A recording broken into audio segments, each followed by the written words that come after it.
திணையை use பண்ணி லட்டு செஞ்சு பார்த்துருப்பீங்க, தேன் திணை மாவு செஞ்சு பார்த்துருப்பீங்க, ஏன் பொங்கல் கூட செஞ்சு பார்த்துருப்பீங்க. நல்லா சூடாக கமகமன்னு ரச சாதம் செஞ்சு சாப்பிட்டு பார்த்துருக்கீங்களா?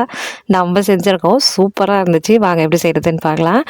இது செய்கிறதுக்கு நான் யூஸ்வலாக நம்ம எப்போ சாப்பாடு அளப்போமோ அந்த டம்ளர் எடுத்துக்கோங்க. அதில் 1/2 கப் அரிசியும் மீதி இருக்கிற 1/2 கப்பு வந்து நம்ம திணையும் எடுத்துருக்கோம்.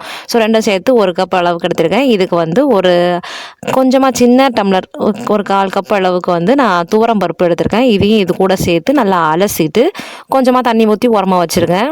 இப்போ நம்ம அரைக்க வேண்டியதெல்லாம் அரைச்சிக்கலாம். ஒரு மிக்ஸி ஜாரில் நான் ஒரு 2-3 பச்சை மிளகாய், ஒரு கைப்பிடி அளவுக்கு சின்ன வெங்காயம், ஒரு 4-5 பல்லு பூண்டு, ஒரு 2 கொத்து கருவேப்பிலை, கொஞ்சம் மிளகு, ஜீரகம், கொஞ்சம் பெருங்காயத்தூள், இது எல்லாத்தையுமே போட்டு ஒன்று பாதியமாக அரைச்சிக்கோங்க. ரொம்ப பேஸ்ட்டாக அரைக்க வேண்டாம். இப்போ ஒரு குக்கரில் கொஞ்சம் தாராளமாக எண்ணெயும் நெய்யும் விட்டு 1 ஸ்பூன் கடுகு போட்டு பொரிய விட்டுக்கோங்க. இது கூட 2-3 காஞ்ச மிளகாய், கொஞ்சம் ஒரு கொத்து கருவேப்பிலை, நறுக்கி வச்சுருக்க 3 தக்காளி இது கூட சேர்த்து தேவையான அளவு உப்பு, மஞ்சத்தூள் போட்டு நல்லா வதக்கிக்கோங்க. இது நல்லா வெந்து குழஞ்சி வரணும். இது நல்லா வெந்ததுக்கு அப்புறமா நம்ம அரைச்சி வச்சுருக்க அந்த கொரப்பான பேஸ்ட்டையும் இது கூட சேர்த்து 2 நிமிஷம் நல்லா வதக்கிக்கோங்க.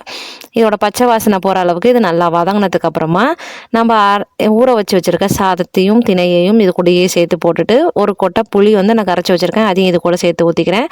ஸோ 1 கப் அளவுக்கு திணை அரிசியெலாம் எடுத்துருக்கேன்னா, ஸோ 1க்கு 4 கப் அளவுக்கு தண்ணி விட்டு இதுக்கு உப்பு செக் பண்ணி பார்த்துக்கோங்க. உப்புக்கு செக் பண்ணி பார்த்துட்டு ப்ரெஷர் குக் பண்ணிக்கோங்க. ஒரு 4-5 விசில் மீடியம் ஹீட்டில் வச்சு வேக வச்சுக்கோங்க.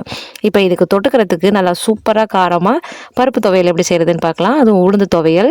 கொஞ்சமாக எண்ணெய் விட்டு ஒரு 4-5 வரமிளகாயை போட்டுக்கோங்க. இது நல்லா ஒரு மாதிரி பிளாக் கலரில் வரணும். ரொம்ப தீயக்கூடாது, ஆனால் பிளாக் கலரில் வரணும். அந்த மாதிரி வந்ததுக்கப்புறமா ஒரு கைப்பிடி அளவுக்கு உளுந்து, ஒரு கொத்து கருவேப்பிலை, 2-3 பல்லு பூண்டு, கொஞ்சமாக புளி போட்டு பருப்பு நிறம் மாறணும். ஆனால் மீடியம் ஹீட்லேயே வச்சு நிறம் மாற வச்சுக்கோங்க. ரொம்ப தீய வச்சிடாதீங்க.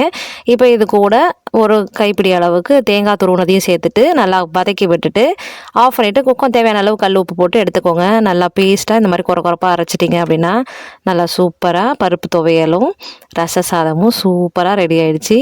இதை ட்ரை பண்ணி பாருங்கள். அவ்வளோதான். Happy cooking.